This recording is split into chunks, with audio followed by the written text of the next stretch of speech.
Hello, everyone. Welcome to our other talk within the nine-sided circle. I am your host, Noor Kyle. And I am her faithful sidekick, Mushtaq Ali. That's Yeah. sidekick, not psychic. Uh, you know, it's natural that that would be understood. It's okay. We're just clarifying. Um, so yes, like I said, this is our other talk. We hold this talk every third Sunday of each month because we love to accommodate the people who can't join us at our usual weekly Sunday time. So right now we have met at about 10:30 a.m. Pacific time, and we will be meeting again this evening at 6:30 p.m. Pacific time. And of course, every month you can join us at either of these talks, or you can join us at both. And the way that you can join us, if you have not joined our email list or our Facebook group already, is to contact us through either of those avenues, join our Facebook group, join our email list, get on the invitation sub list there, and you'll be able to join us live like all of these other fine folks who are here with us this morning. So, thank you so much for joining us, whether you're here live or watching on the replay. Last week, it was Passover. We forgot to mention it, but we have been thinking of you all this week if you are celebrating that holiday or wrapping up that holiday. Passover ends today. Yes. So we hope you've had a blessed week. And for those of you celebrating Easter today, happy Easter to you as well. All right. So, YouTube spiel. As I said, you can join our Facebook group, our email list. I recommend both of those things, but especially our email list right now because of the fact that we don't want to be reliant on social media to stay connected. That's the best way to do that. But we are also going to be more active on Instagram in the coming future. I have some cool ideas for that. That should be fun. So, don't sleep on our Instagram account either. Anything else I should add, Mushtaq? I No, guess you that's pretty could. much. Yeah, well, I mean, if you want to connect with us on an individual level for some one-on-one help, email us. We can get you connected with us.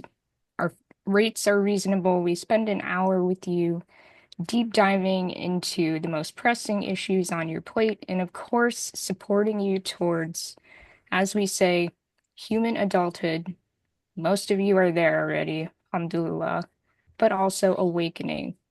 And that's the most critical thing that all of us can do right now is to stay awake in these really these times where the world seems to be dead asleep. So you can also donate. You can get a t-shirt if that's your thing and, rep us on the streets. That's cool. But in any event, let's get started. Let's do our topic for today, our topic for this morning, because we do two talks on our Two Talk Sundays. We are going to be discussing hijacking the persona, the true fall of humanity from the garden. Deep What? dive, huh? Yeah, why in the world would we call it that? Why would we call it that, Mushtaq? Well, most people are going to be familiar with the account in Genesis of Mm, the fall, right? And we have the serpent who is a salesman. He's there to sell those people something. And the tactics used are gaining agreement, getting a lot of yeses, then doing a pitch where this person is wrong, we're right, this is the product you want. I mean, think about what the snake said. He says, no, you're not going to die if you eat this. If you eat this, you are going to become like God himself, knowing good from evil. That's a hell of a sales pitch for a product.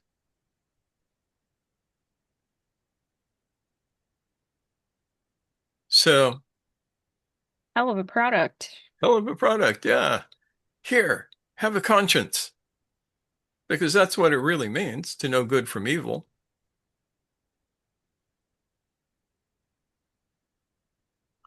But this story is illustrative of um, something very important, which is um, our consciousness is being constantly hijacked. And we could blame it on the internet, but this goes way back before the internet. This probably goes back to us sitting around a fire in caves and, well, maybe a little bit later than that. But how do you hijack somebody's consciousness?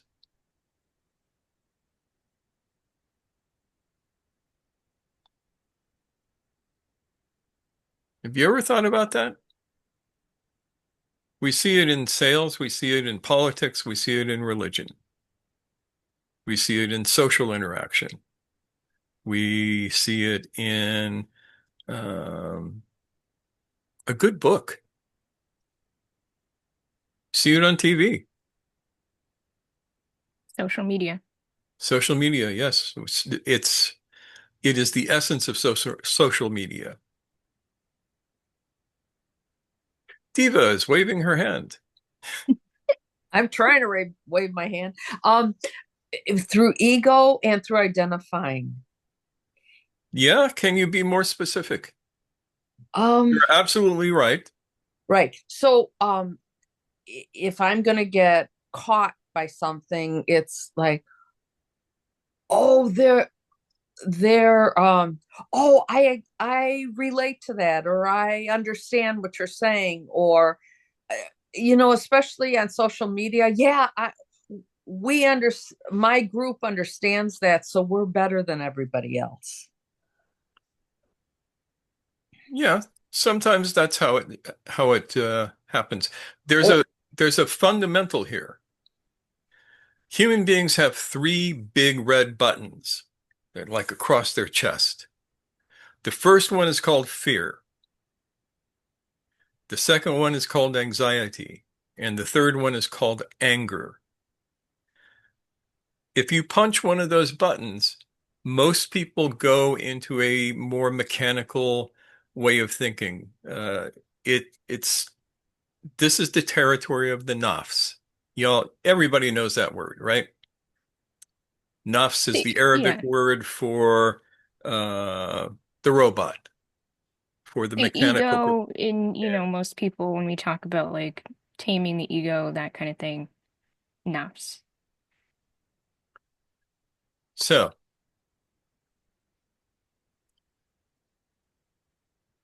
you will notice that most advertising, for instance, hits at least one of these buttons, sometimes two, occasionally three. Politics likes to hit all three. Religion likes to hit all three. And when you can hit all three, it's very powerful. The more you can be stimulated to experience these three emotional states, the more mechanical you become.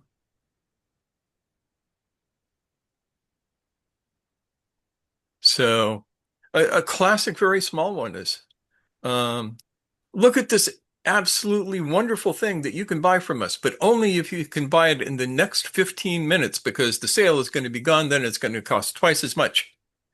And all of a sudden you feel a little anxiety. You go, oh my God, I got to get this now, otherwise it's going to cost too much. And you make your order. This is very simplistic, but I want everybody to be able to see it.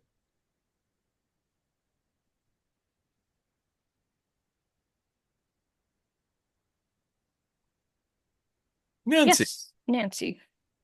What might be a different angle is this person is saying, ignore everything else you know. Just pay attention to me.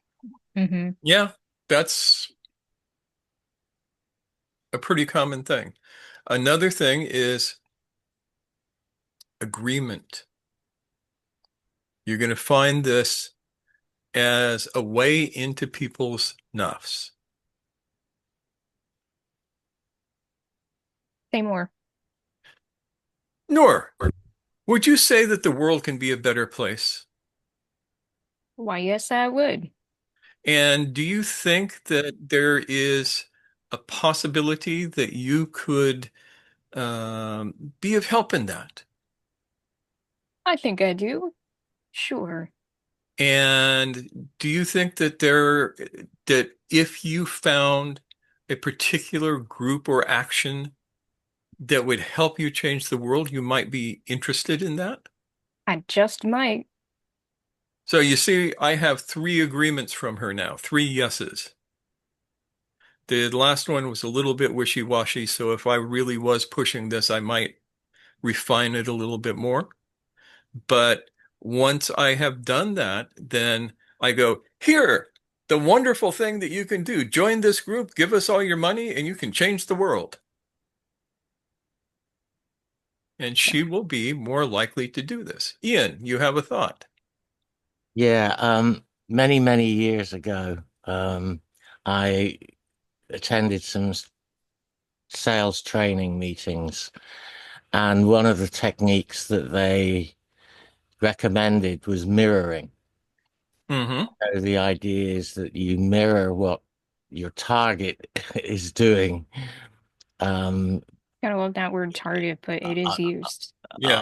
on the theory that if they see you doing the same kind of things that they are, then they'll be more inclined to like you. And Yeah, it's building rapport. yeah, Mirroring is a good technique for that, as is matching. Mirroring is if you raise your right hand, I raise my left hand. So it looks like it's in a mirror. Matching is if you raise your right hand, I raise my right hand. Does that make sense? yeah. Although I only remember them talking about mirroring. Yeah, mirroring is usually what they teach because a lot of those courses are kind of one-dimensional and they don't really want to give you the skills. They just want you to pay for the course. Oh yeah, absolutely. I only went to a few. True facts. Yeah. So now these are incredibly simplistic examples of what we're talking about today.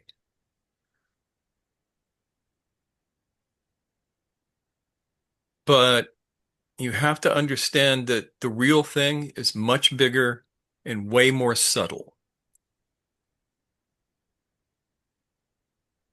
Anybody heard the term native advertising? We get a lot of people saying nope. Native advertising is something that you are being exposed to every day on social media. And it is basically to make an ad look like part of the content of a document that you're reading.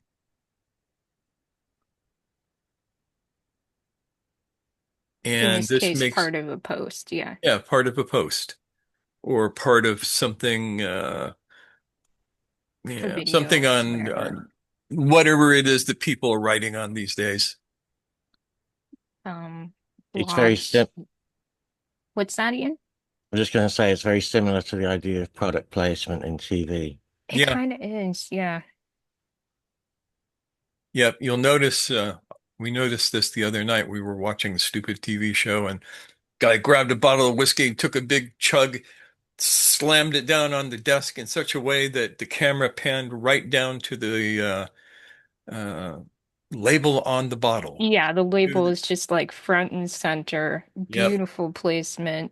Yeah. So you knew that he was drinking Chivas Regal.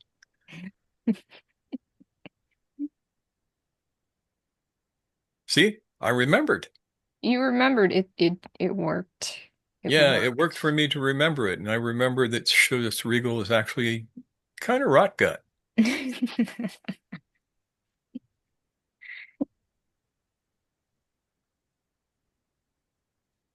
So yeah, just like in the stream of it all, you have these placements for products and services and ideas. because it's not just stuff people are literally selling, but things people are figuratively selling. And they are everywhere.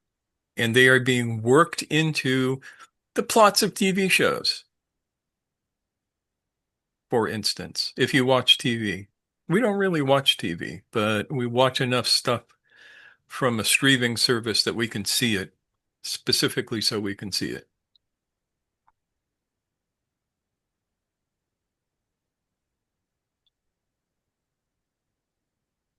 But let's make it bigger. The two places where you will find these controls being exerted more powerfully than anything else, because all advertisers want is your money. But politics and religion wants your soul.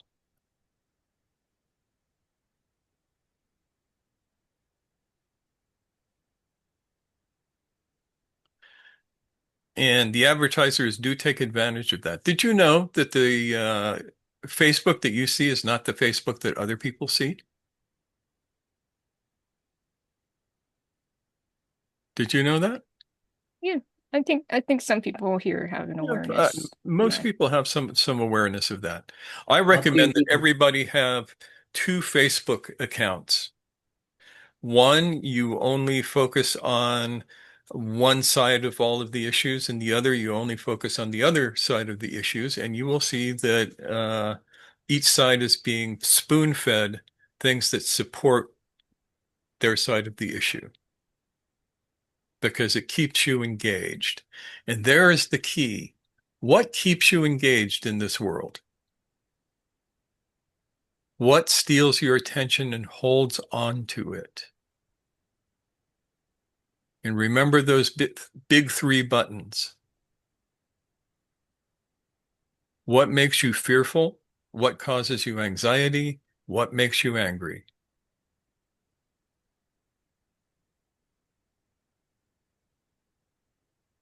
Things you agree with or violently disagree with.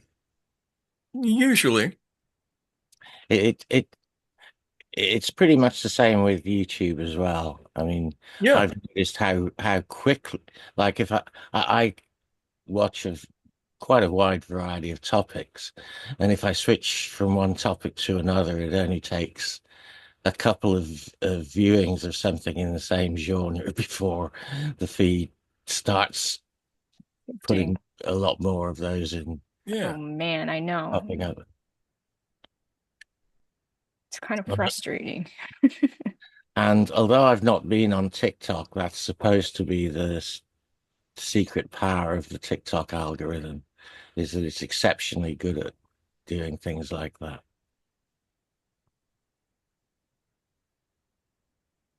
Yeah, I've never been on TikTok either, but I imagine that's the case.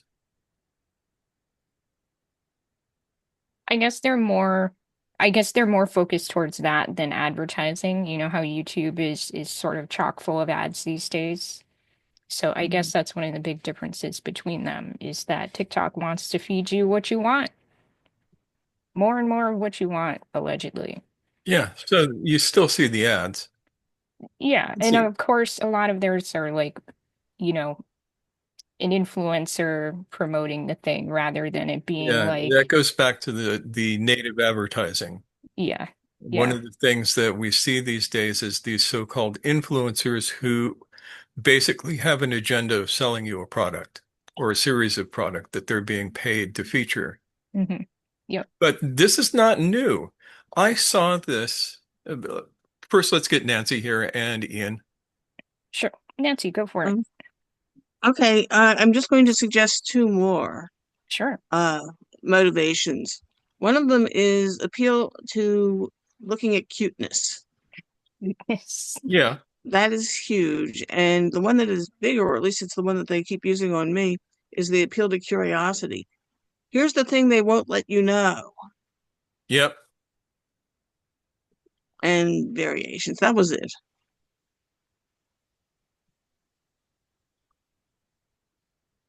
Thanks, Nancy. Welcome. Um, I'll just read what's in the chat real quick, then Ian, you can have your go. Okay. Rat is mentioning misfortune of others. Yes, people love to watch that stuff. Abdul says, TikTok advertises itself in its own marketplace pervasively. It enlists the creators to become salespeople for both the platform and various products. Yes. That's exactly correct. Adrian says, my Facebook is full of cute pit bulls. Yeah. All Yeah. right. Mine gets hedgehogs and donkeys. Yes. And cat comics. Cat comics. Um, Ian, you have a thought? Yeah, I'll just add that one of the things that pops up in mine a lot is an awful lot of clickbaity um, political stuff. Yeah. I I watch some of them, and typically they don't deliver on the title at all. We've So I so experienced I that too so, much. yeah, I've basically stopped watching those now. But the original reason I raised my hand was just for a public service announcement. I use AdBlock Plus, Yeah, and it does a pretty good job of removing uh, ads from videos. It's not quite as good as it used to be, but it tends to, particularly for the intro ads, which are the only ones that I ever see, it sort of skips through them, and you get a skip button. So, and mm, even that's only occasionally. I've never seen Yeah. an in video or end of video ad. yeah. I love those products. I just wonder if the algo is going to like ding us now that we've talked about Well, blocking platforms ads. yeah, YouTube keeps trying to, Yeah, they've tried to like menace Oh, me yeah. over it. There's yeah. a constant war on between uh, Facebook and those kinds of plugins. As And well. we can watch Yeah. it in real time because sometimes the ads come through really clear for a day and then they're gone again because the app has been updated. But that's a side effect. Those Yeah. are the least useful ads anyway. And that's why in the beginning we struggled when we first started this channel to make sure that we got to 1,000 subscribers so that we could join their marketing thing and then have control over what kinds of ads were placed on our videos, which is the only reason to do that. And you've noticed that since then we don't talk about that because I've blocked the most egregious ads. You should not see ads for alcohol. You should not see ads for political shit. You should not see ads for Mind Valley. Freaking Mind Valley. Yeah. Yeah, they were all over our channel before we had any control of the stuff that YouTube put on it. I mean, it may even be individually, you know, everybody gets their own special ads or whatever. Yeah, But in any but we case, we we've have a tried certain to, amount of control now over yeah. what companies can advertise on us. Hmm. So. Yeah. Yeah. But what can you do? Have we convinced you that this is a problem?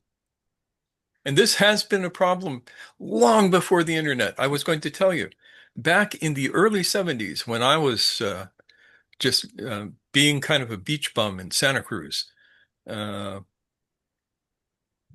there were a couple of things that showed up in the bookstores, free newspapers, supposedly.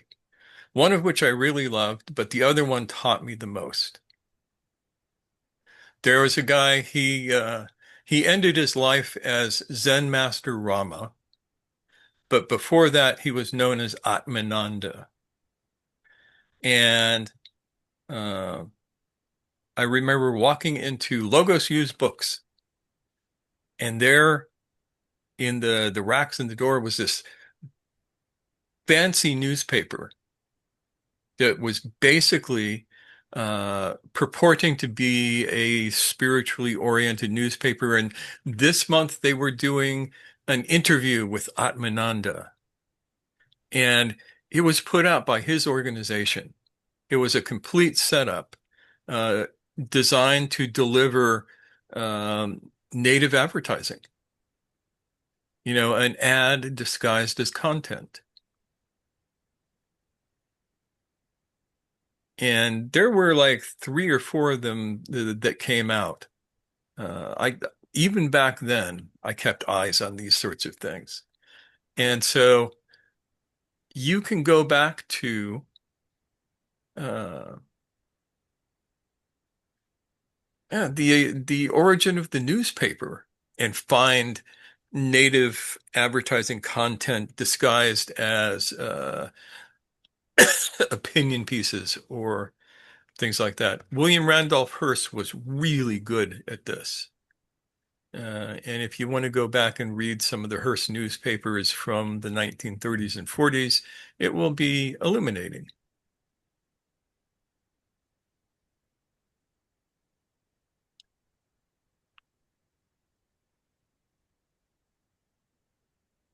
So, you know how back in the day, it was the Marxist, he who controls the means of production controls the world. Y'all remember that, right? Yeah. Yeah, some people are familiar with that, but not everyone. Yeah. I guess not everyone here is reading the Communist Manifesto and all that. Or Das Kapital and all of Yeah, those things. Yeah. So today it is he who controls the flow of information controls the world. sure. Yeah. Yeah, we lost somebody. Hopefully they will be back.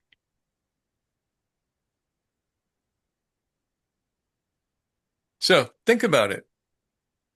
All information is being controlled.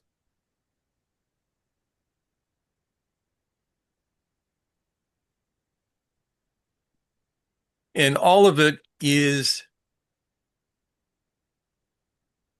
controlled to control you.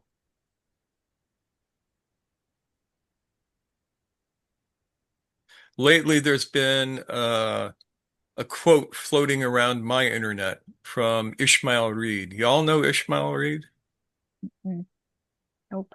An amazing African American author of the 1960s. He's still around as far as I know, and still raising hell. He wrote a great book called Yellowback Radio Broke Down, The Adventures of the Loup-Garou Kid.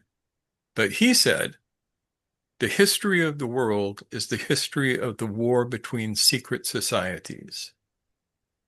And that's where that came from. That's where that came from Ishmael Reed. And they are not crediting it, but that's where it came from.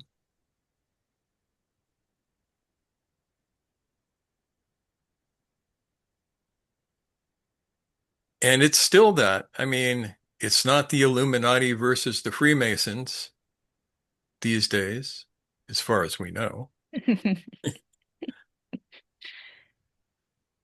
but it is still groups that are desperate to control the amount of information and the quality of information we receive.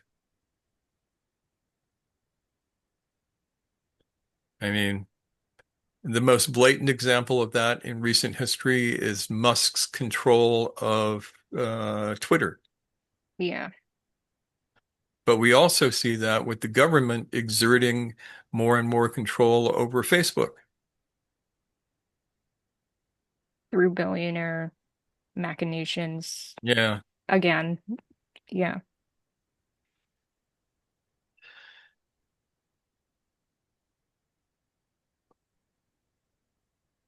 Where did this start? Anybody got any ideas of when this started up? Guesses. Yeah. Diva, you want Um, is it Freud's brother or cousin. What was his name? Somebody help me here. He was I the can. first person who did all right, the words are just going out in my head. Bert was it Bernard? Okay, I don't know what I'm talking. Yeah. Does anybody know what I'm talking about? Nope. I Doesn't matter unfortunately because don't. Oh, I really know this, but I can't, but Public I can't yeah. relations? recall. Yeah, the public relations. Thank you, Nancy. I figured you would know. Okay, I don't What so remember the was his name? name either. yeah, Adel says the He was, propaganda book. yeah, he was either Freud's bro uncle, Freud's uncle, and his name was Bernard or something like that. And he started the whole public relations thing. He took what Freud knew and created this whole how to manipulate people through it. And then the government hired him or something like that. I don't know I can't remember the exact story, but Yeah. that's Something for us to all. follow up on. It started way before that. Oh, all But right. that's a good, Yeah, it's a good semi-contemporary instance. yeah, it's a good signpost. Okay. Yes. Adel says we have some stuff in the chat. He was the godfather of corporate advertising and modern political propaganda. So, I mean, exactly what we're talking Yeah.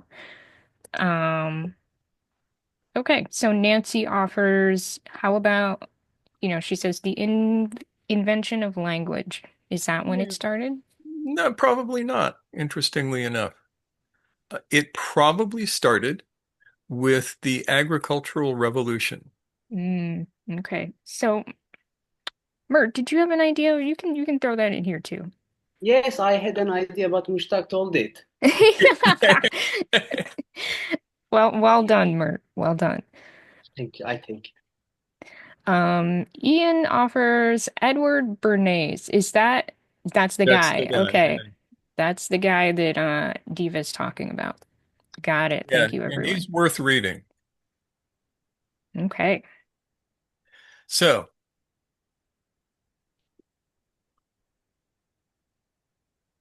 why the agricultural revolution?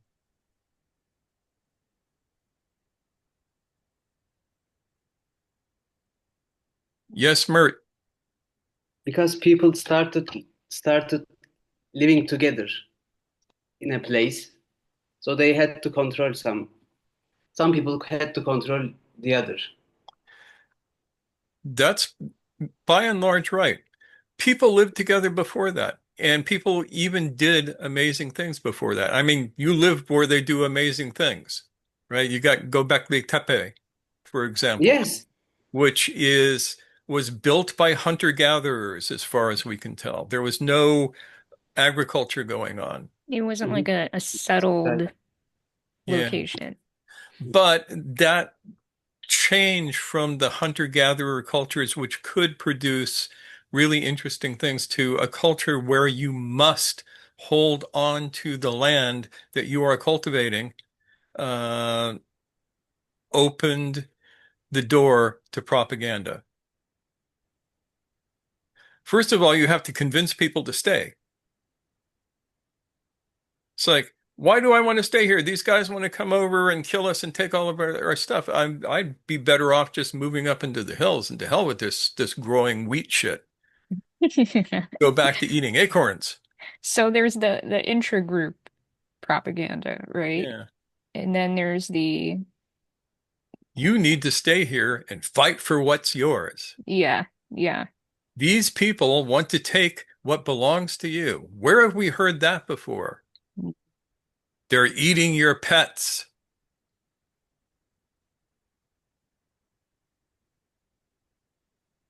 They're taking your jobs. They're stealing your women. Sigh. These are our war cries that we have heard for 6,000 years in one form or another. If you read the ancient Sumerian tablets that are political rather than shopping lists, you still see them doing this. So, Gurdjieff talked about this, the catastrophe not according to law.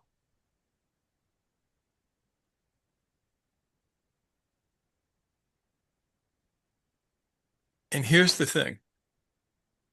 In order for any of us to get out of this, we must first admit that it's happening. That around us are all of these forces that are attempting to program us, not just get us to do stuff, but actually program us for certain behaviors. And I will tell you that it is way easier to program somebody from the outside in than it is for you to reprogram yourself from the inside out. Yep. We've talked about the ego as robot, Yeah. and this is why. Yeah. And you have to learn to be the meta programmer, as Timothy Leary used to say. To be able to write your own programs, which ain't easy. Yep. Adults picking up what you're putting down about Timothy Leary. I liked old Tim. He was a great guy. One of my uncles was his prison guard in San Luis Obispo. So I got to hear Tim Leary stories. Mm, poor guy. Anyways, yes, Anyways, the programming of the robot by others and the deprogramming, reprogramming by the yeah. self. So to deprogram slash reprogram the robot, which you need to do because you ain't getting rid of the robot and you don't want to get rid of the robot. You need your robot. Otherwise, you have to consciously take every breath, even when you're asleep. You have to consciously digest your own food. You have to consciously drive your car. You have to consciously pull your hand away from the burning pot handle. Yeah. So we need the robot, but we need it to work correctly. So I will postulate that there are three major buttons on the robot's programming panel and six minor buttons. Does that sound familiar? Yes, you can lay this out on an Enneagram. And you've touched on some of the minor buttons, like cuteness, things like that. Uh, and at some point, we may get into that, maybe even tonight. You never know. But the three major buttons is what you need to look at: fear, anxiety, anger. And one of those is going to be your hot button.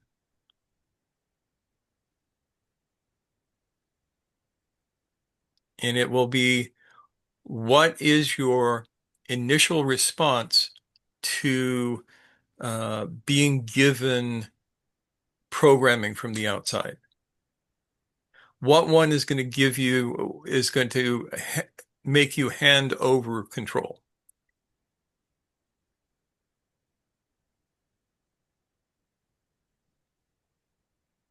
The British Empire built itself on anxiety.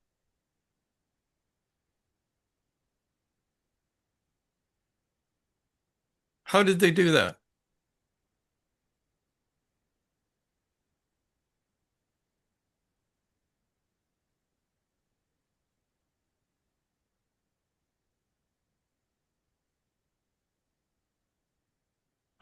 Anybody know, have you ever heard of Malthus? Mm. Hold that thought, Mushtaq. Yeah. Well, Elle, you have a thought, right? I was just gonna, when you mentioned the British Empire, I was just gonna say, they produce a lot of anxiety by controlling very key supplies of certain things, and either keeping people within a very, very small spectrum of that, uh, and um, and basically getting them either addicted to something or used to it not being there, and them trickling trickling small doses, that they do anything to get something on those lines. Yeah, and you are honing in on the problem. So this economist named Malthus, I'm probably not pronouncing it right, but I've never heard it said, so I'm just pronouncing the way the word looks. Looking up how it's spelled, but talk about him. Talk Yeah. about him while I do that. So, It might be I think he's 17. Yeah, scarcity theory, Malthus. Malthus. Malthus. Yeah. Thomas Robert Malthus was an English economist, Malthus. cleric, and scholar, influential in the fields of political economy and demography, which is where you're headed with this, I think. Yes. He basically looked at the resources of the world in his time and said, there is not enough. And he said to the Brits, dudes, there's not enough for everybody. And being as we are the English, it is incumbent upon ourselves. God demands that we take to ourselves what is there. And then they proceeded to do that. It'd take over most of the planet, Yeah. really, at least, geographically speaking. The sun never sets on British soil. So he lived from 1766 to 1834. So, this was the period where there was all kinds of colonial expansion. Yeah. And it was specifically the Brits searching for resources because they were sure that there would never be enough resources for the whole planet, and they were going to take care of themselves and to hell with everybody else. That's the anxiety that powered the British Empire. Doesn't that also apply to France, Spain, the Netherlands? Not to the same extent. They didn't buy into the Malthusian, Malthusian. yeah, however one would say it. Uh, not to the extent that the British Empire did. Well, I would think watching the British scoop everything up was enough of a motivator to have everybody else going, oh shit, I should jump on that before they Yeah, scoop it all up. yeah, it would become a geopolitical game. Yep. Hmm. And your folks won. Totally won that game.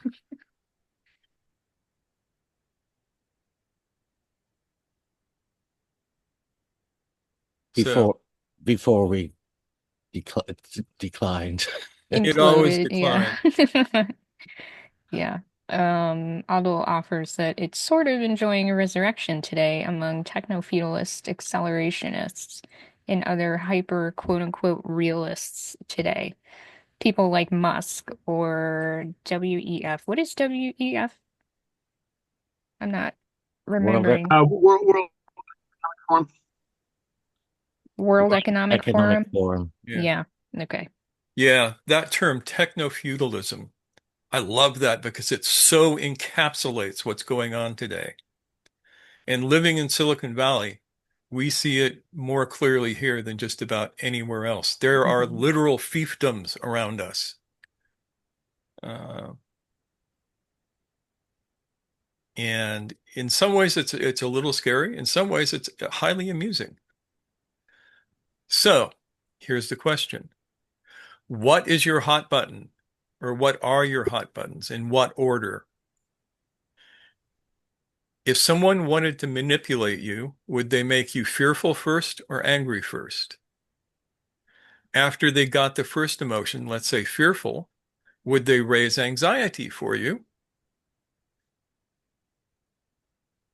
This is how you are sucked into the programming. And it's incredibly powerful because it hits on your most deeply embedded survival instincts.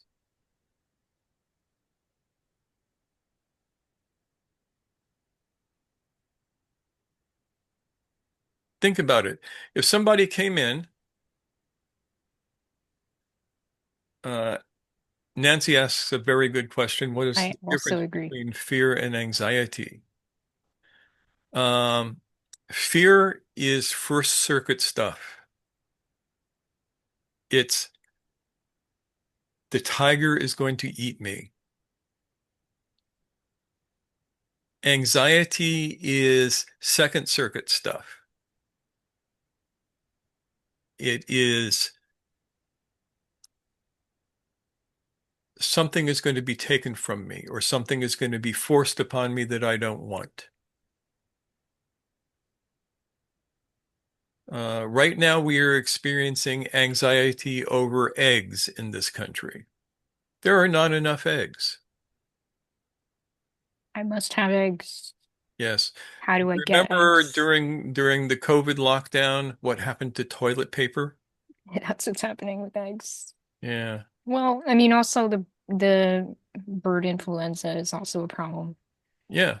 but it still stands that anytime people feel like they can't, there's a risk of not getting something, everybody wants to go get it then and there. Yep.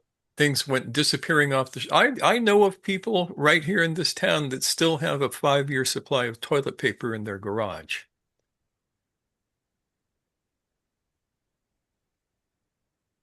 We never had to worry about that because we're Muslims. You know.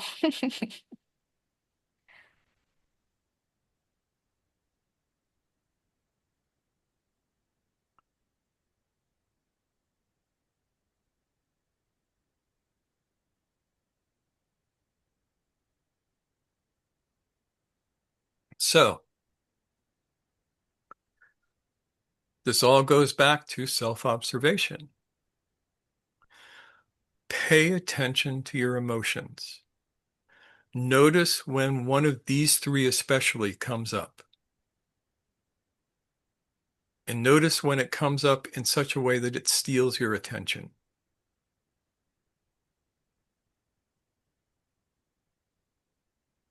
If you're fearful of something, how much time do you spend doom scrolling on Facebook or YouTube or whatever your addiction is to keep an eye on that doom scrolling? Noor and I did this before the election for a while. We paid very close attention to the news. Mhm. After the election, we stopped watching the news.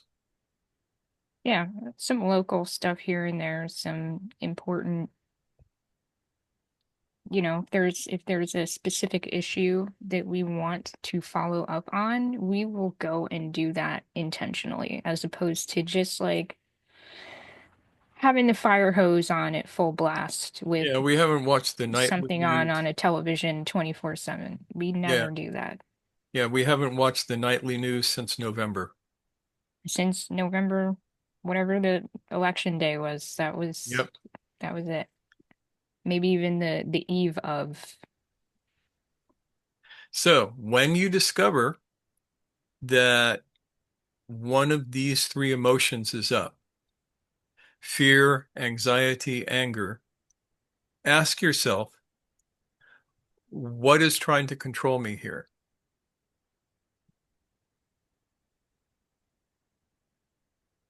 And you'll find that all three are interconnected with each other.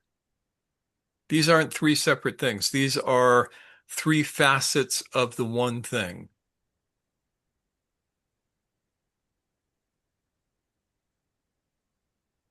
You'll notice that anxiety and anger both are produced through fear.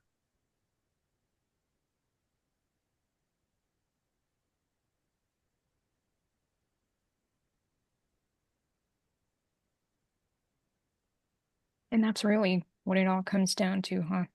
Yeah, This survival drive that gets turned against us. yeah. Basically, your survival drive has been hacked, Hmm. and it is being, we are in a period of greatest hacking right now. The hackage is profound. Yeah. These cycles come around every now and again. It's not like this is the only time this has ever happened. This is just one of the times when it's happened, and it is getting close to its peak.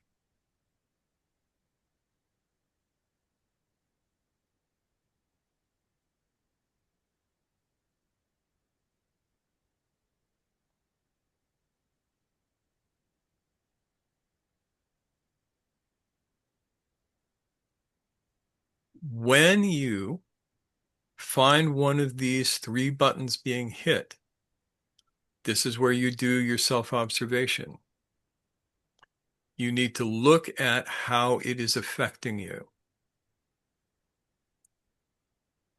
You need to watch the progress of the stimulus in your own system without acting on it.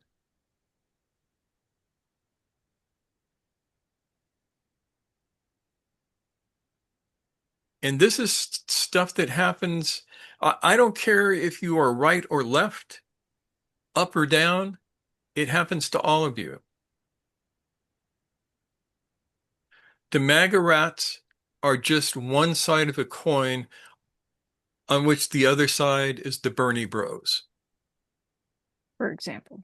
Yeah. For example, yes. Full disclosure, when Bernie was running for president, I voted for him, totally supported him. But I didn't pick up my marbles and go home when he lost the nomination. The Bernie bros are the ones who are still angry about that.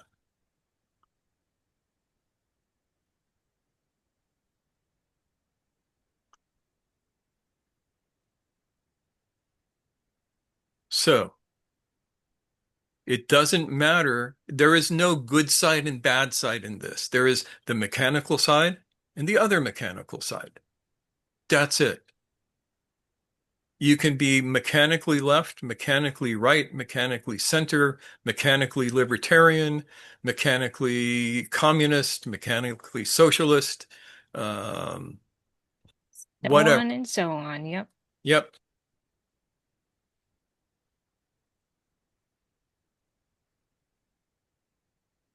So practice your self-observation. If you don't know how to do self-observation, we got bunches of videos on this. If you don't know Learn. what that is, Yeah, look at ditto. the We've got videos. tons Yeah. of videos on that. Yeah. Yeah, look in our playlist called Practices.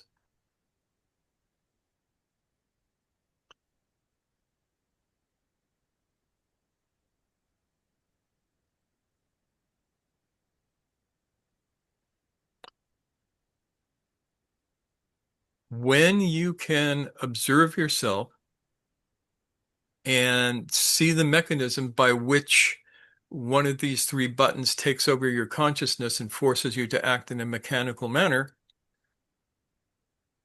just observe and do not allow yourself to do that action.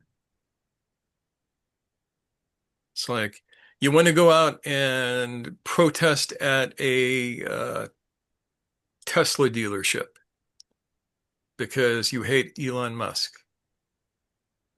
You're angry. You're angry or you're afraid because Musk is going to take away your damn Social Security. And let me tell you, as somebody who is over 65, that is a real anxiety.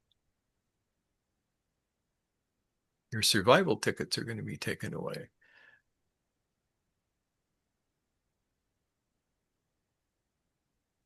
Okay. So we have a thought from Mert who Yes. shares, but I feel like I'm going to have a heart attack if I don't beat that person when I'm angry. If I don't, in essence, if I don't take action, it feels really intense. Yeah. So how do you counteract that? Anybody know what I'm going to say? It should be pretty obvious by now. What am I going to tell you that you need to do? What do you Beat think, that Mert? person. What's that? You will say beat that person. No, not usually. Such a smart ass, Mert. Okay. Compliment indeed, yes. What am I going to say? Oh, what? Oh, yeah. Yes. Don't You, forget, guys, you can use the hand raise. So, I think you're gonna say breathe. Yes. First, breathe. First thing to do, master your breath. If you are that angry, you can turn that anger off in 3 seconds by going into your breath practice.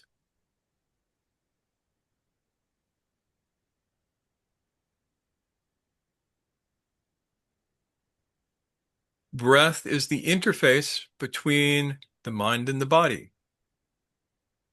It's the one thing that we can control. I mean, you can learn to control your heartbeat with enough biofeedback training, but it's so much easier just to breathe correctly.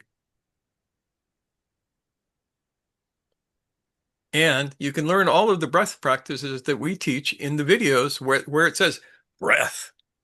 yeah. And, You- meta conversation, you could consider that a sort of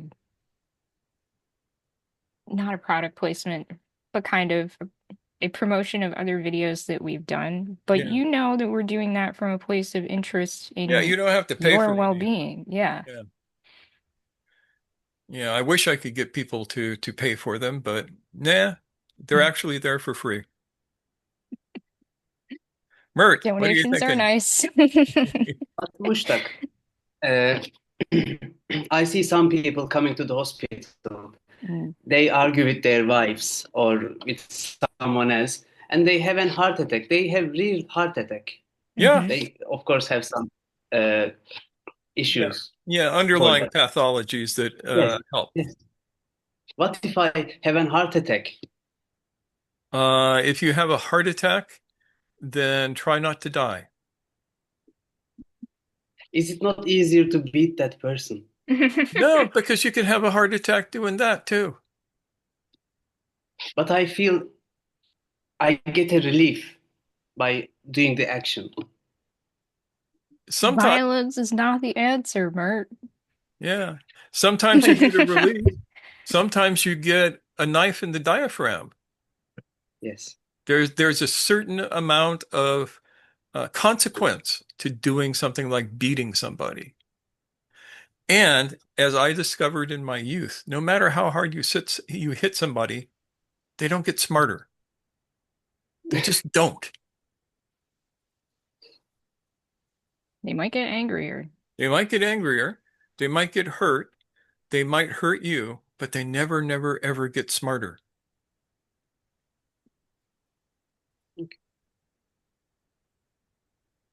Or you could find a place that does axe throwing and get some of your anger out that way. Yeah. I've not been inside, but in one of the shopping malls Yeah. When I lived back, around here, there's a place you can do that. yeah, when I lived back east, I had a target set up in my backyard where I could throw tomahawks and knives. Mm. But I- I never did it when I was angry, strangely enough. What always makes me laugh is that so often these are like axe throwing bars. So like Get you're drunk and throw drinking. axes. Yeah. Oh my gosh. Yeah. Safety first. But all of that is way more expensive than just breathing, Mm. just learning to master your breath.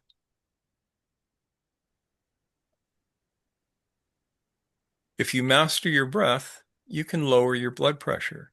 You can slow your heart rate. You can move from fight or flight to rest and relax. You can become more centered. And then you don't have the heart attack. Yeah. I mean, not only are you protecting your well-being in the moment, but you will live longer. The end of your life, you'll have more time because you decided to take refuge in your breath during moments of anger, anxiety, fear.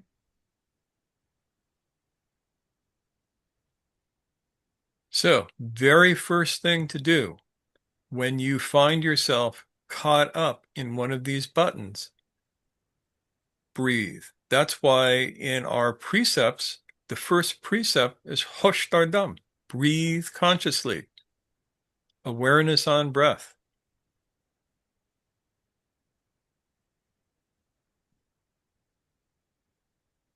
Yeah, Yeah. there you are. Sorry, I didn't raise it electronically. I was hoping you would see.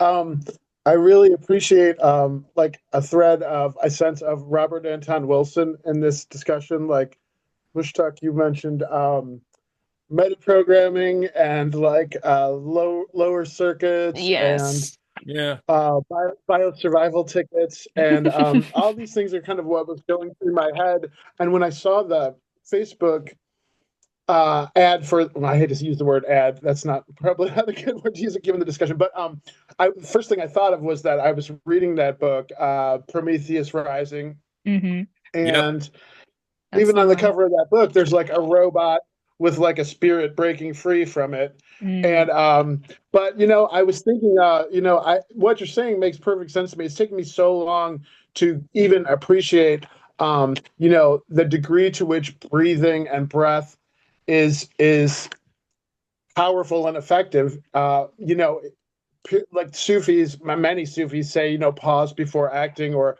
Perzia Inayat Khan. I remember one memorable quote was that you should always stop and breathe before you do any single thing.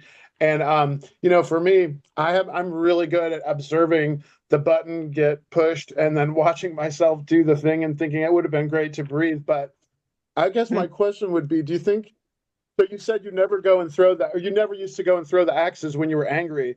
And I was wondering, like that kind of reminded me. So the idea that is breathing when you're not triggered by the. I mean, I'm hoping that this is the case, but breathing when you're not triggered by the button in the middle, or whichever one of your buttons is the one, help you to like eventually over time be able to break through and breathe when you need to, which is to interrupt the button and the reaction that the button presser is trying to extract from you.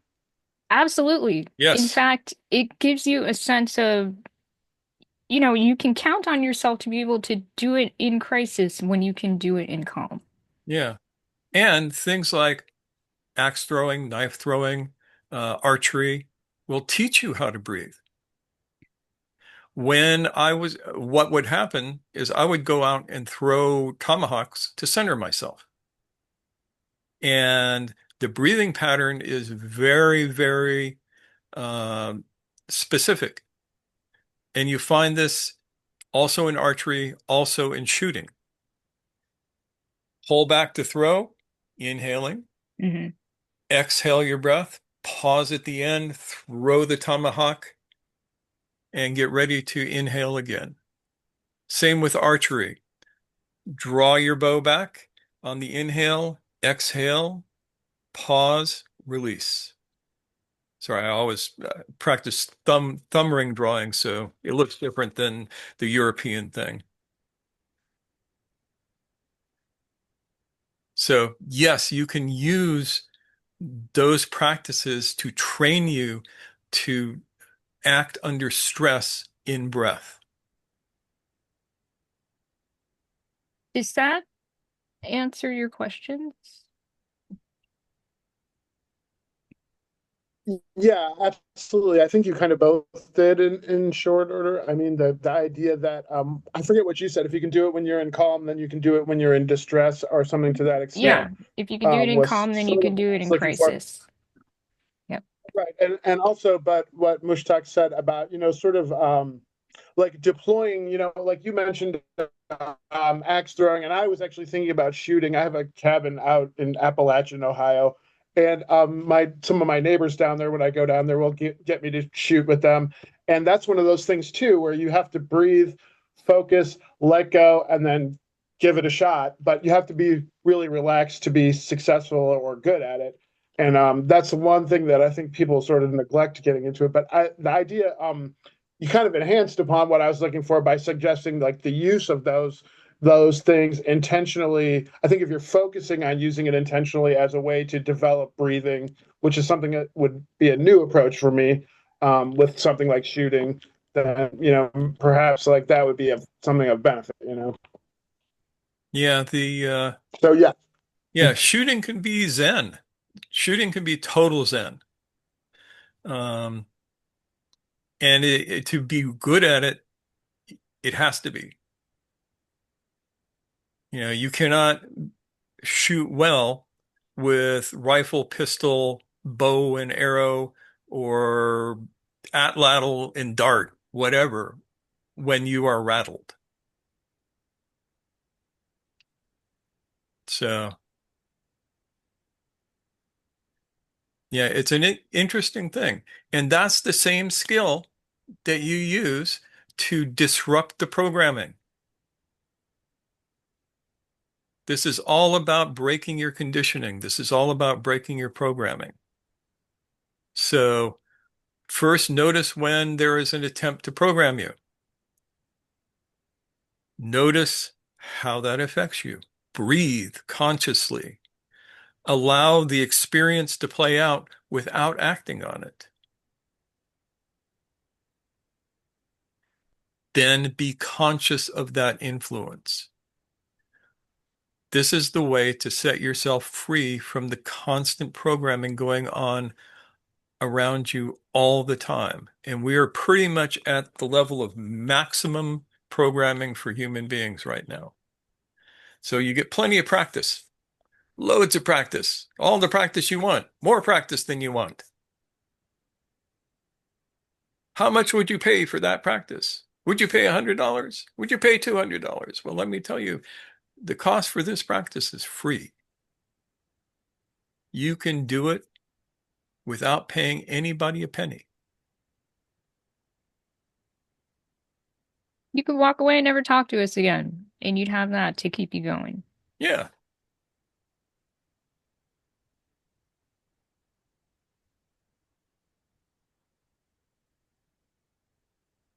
And like I said, that alone will prolong your life and leave you a healthier, happier human being.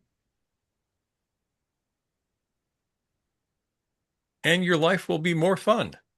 Mm-hmm.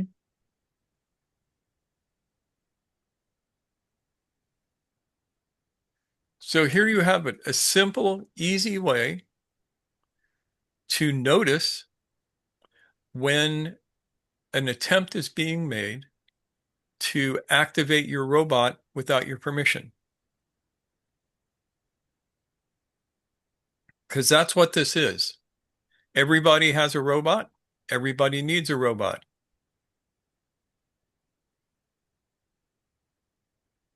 But you should not allow your robot to be hijacked.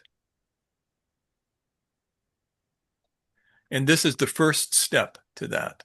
There are ways to inoculate yourself from these sorts of things, but that's a whole different conversation. Right now, it's just the remedial work of, oh, I don't have to fall prey to the anger that this message is trying to evoke in me. I don't need to be afraid. I don't need to have the anxiety about the survival tickets coming and walking out of my life. If eggs are $11 a dozen, I don't need to eat eggs. There are other places to get protein. Cheese is still cheap.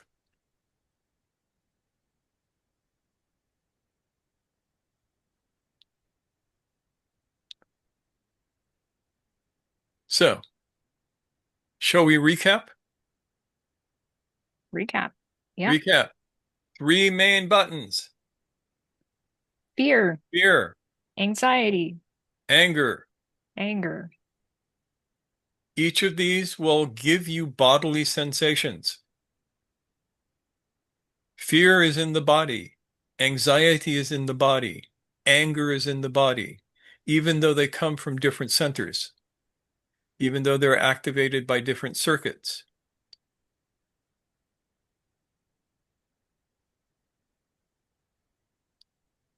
And these are things you can get to know in your own body if you give them enough attention. If you watch them, if you use your breath to allow you to slow down and observe where are you experiencing your body what you might name as fear, or name as anxiety, or name as anger? And it will be different for everybody. Mhm. But remember, the price of freedom is eternal vigilance. Yep. And that means watch your own self. Yeah. How do you feel it? Where do you feel it? When do you feel it? And what is the mechanism by which it affects you? Mhm. Once you can find that, and once you can observe it without acting on it, you begin to steal your energy back from it. You Mm. begin to start deprogramming. What are the consequences of fear, anxiety, anger that you might like to avoid? You can observe that without judgment. Use that information to think about how you might go about things differently the next time you have those experiences. The next time you have that experience you call fear, anxiety, anger.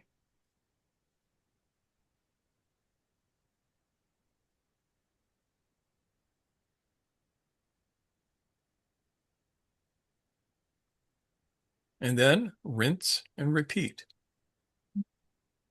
If you do this, you will become aware of when this incredibly subtle programming attempts to influence you, and you will be able to break the influence.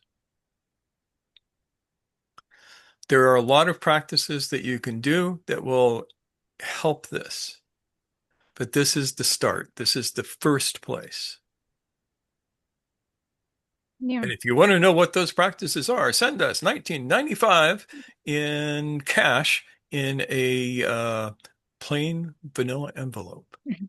That's that's pennies these days. I know. Yeah, so this touches on our first precept and watch our step. Watch your Yeah. step, second precept. Yeah, but I want you to notice that before I finished the sentence before, I made a little bit of an anxiety provoking statement, which is, this is just the beginning. There's all these other things. Mhm. That it can be a form of manipulation. We do it to each other all the time. It's tricky to not do it. It's almost impossible not to do it. Like, Yeah. not necessarily with, we're not going around all of us with harmful, manipulative intentions, but we have these unconscious tendencies to Yeah. manipulate And we each all other. exert influence on each other. Exactly. Yeah.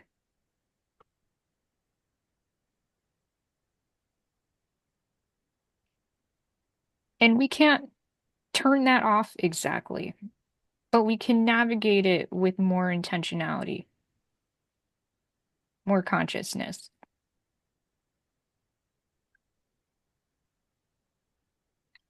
Yeah. Sometime try starting a conversation with a friend like, let me manipulate you for a minute.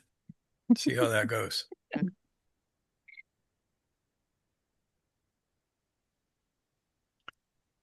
All right. That's pretty much what we got. Yeah, you guys get to take this and run with it. Yeah, and if you try this out, if you pay attention to those three buttons, tell us about it in the comments because I'm curious how you will begin using this. Hmm. That's also a manipulation, by the way, to get you to write comments. Well, it's a call to action, as Yeah, they say. it's Yes, a call to action is a manipulation. exactly. Yeah, it's a strategy, it's a technique for getting engagement on your post, your video, whatever, so that you will get more audience hits and then you get your whatever it is up in the algorithm Yeah. and whatever. Yeah, so you know that that is part of this because we want to share our message. This is what we do. This is what we're committed to. And so we are using all of the tools at our disposal with as much transparency as we know how to offer to make sure that we're all able to make this world a better place. You made me do it, Mushtaq. You made me say yes to all those things, and here I am. I'm in a group. doing the thing. Yeah, you've joined the cult. All right, You so are now all members of the cult. congratulations. Any thoughts or questions before we wrap up and say goodbye? Who have we not heard from? Pretty much everyone. Pretty much everyone. Unfortunately, a couple people had to take off, but that's all right. Travel is the thing. Yep. Okay, so why don't we go to Brady Bunch mode? Let's go to Brady Bunch mode. Voila. Did we hear from Rat? Rat has been in the chat some, but Rat, if you have anything you want to offer, you are always welcome to spit wisdom. All good, thank you, says Rat. Great. Well, we are happy to have you back, by the way. Yeah. Whenever you can make it, it's excellent. Okay, so thank you so much to all of you for being here. We will join together again this evening. For those of you who can make it, we would love to see you. But otherwise, you can catch us on the replay, of course. So be well, enjoy your holiday, whether you're wrapping up Passover or enjoying Easter Sunday. And we will talk to you soon. You can wave to each other, wave to everybody Bye, watching on the folks. replay. Take good care.